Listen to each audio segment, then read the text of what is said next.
time for the moment you've been waiting for.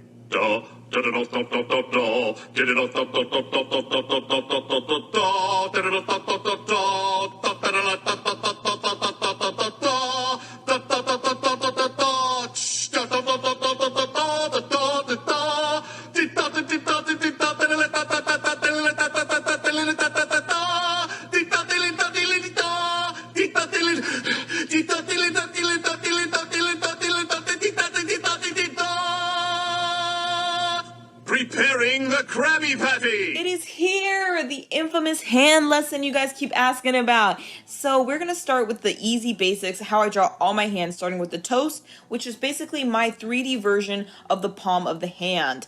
Then after I have that blocked out, I start with the triangle, which is my way of connecting the thumb to the palm. Then I do the mitten, which is a really cool way to make sure your fingers are falling in the right places and are the right proportions. Next is the fries, which kind of is your line of actions but for fingers. And then finally I followed up with my patented method, the doubles, in which I divide my fingers into 2 sections.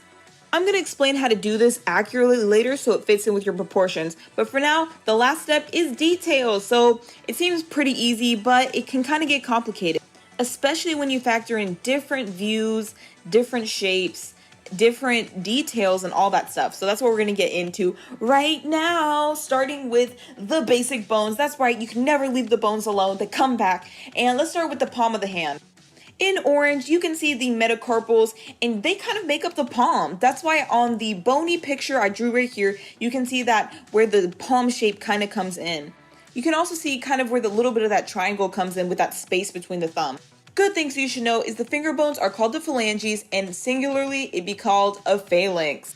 3 phalanges make up 1 finger, and you can visibly see the finger joints through the skin. That's why it's important to know where they are. Let me show you some finger joints. So the metacarpals can be visibly seen when you make a fist. You can see them on the outside. That's why you really got to know where your joints be ending. Alrighty, let's talk about that infamous triangle. So it might have sounded a teensy bit confusing, but basically the triangle is my way of connecting the thumb to the palm. Sometimes you can denote it as a trapezoid if you find that easier, but what you should know is the further the thumb goes away from the palm, the more exaggerated and larger your triangle should be. Trust me, it's so good to draw this in. It saves you from having weirdly close thumbs, I promise. Let's talk about hand muscles. You thought we were done with them? Nah, muscles are forever. We will always learn muscles, but in good news, we only have 2 to learn today, so you guys can stop stressing. It's just 2. So the hypothermar eminence, oh my god, I said it wrong, and the thenar eminence.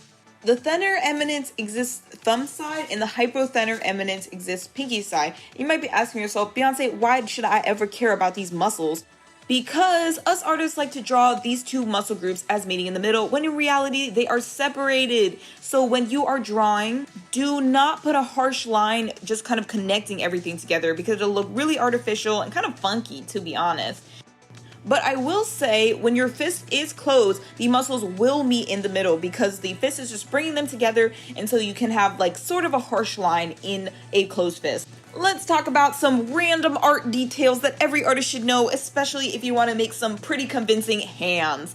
Let's talk finger webbing. You probably realize that the fingers have webbing between them, but this is only visible on the back of the hand. Don't go crazy frog people on me, okay? The webbing stops halfway down that mid-phalanx or that first joint area. Something you're going to need to know for later in this video is the lack of the finger webbing on the palm side makes the fingers appear shorter. I don't go too crazy with my finger lines or whatever because I'm lazy, but as long as you know that the lines go in places where the joints fold at the knuckle, you're good to go. It's same as the back, same as the front. The thumb's a little weird. Sometimes the lines can vary. I encourage you to look at your own thumb to see how your lines work.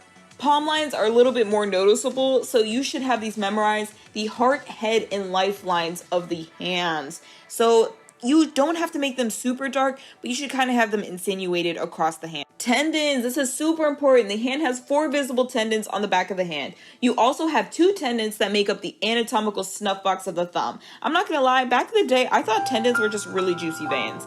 The more you know. But yeah, it'll bring your art to the next level if you start including them. Alright guys, we gotta do a little math. I know, gross, but it's really important for the proportions. So pretty much the palm of the hand to the top of the middle finger is divided directly in half. So from the bottom phalanx to the top of the middle finger is the same length as the palm. From there, you can divide the finger directly in half at that middle finger joint. Pretty cool, huh? Okay, then you can divide it once again in half. So from that middle finger joint all the way to the top of the middle finger, you can divide that bad boy straight in half. And now you got all the proportions for your finger. This is also why my method in the beginning where I divide the finger into 2 equal halves works. I use the first equal half for the bottom first phalanx, and then I divide the upper half into 2 sections for the rest of the finger. So it's a little different on the palm side. Remember that webbing we were talking about before? Well, it actually makes the fingers look a little bit shorter, and that sucks because it ruins our proportion method. The top middle finger is just less than half, so it's not completely half and half like before. So when I'm drawing palm side hands, I tweak the method a little bit and divide my fingers into 3 sections instead. The bottom phalanx is still the longest portion, but the 2 upper portions are kind of close to the side. We're almost done, guys. Let's talk about the fat pads. The fat pads I drew in orange here. They're kind of these like extra juicy bits on the hand.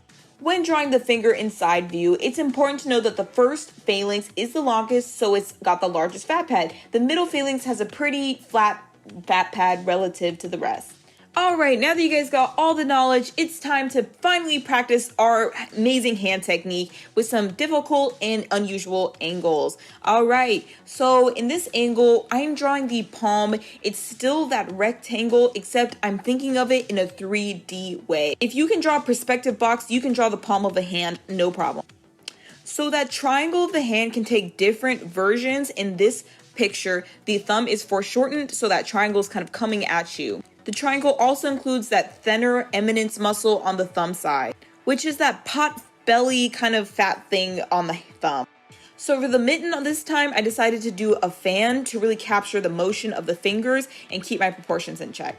Next, I did the line of action of the fingers, aka the fries, which is really helpful for finding your proportions. Then I did the double sausage method. Even though this is palm view, I decided to just go for 2 different divisions because I felt like it's easier for me to visualize.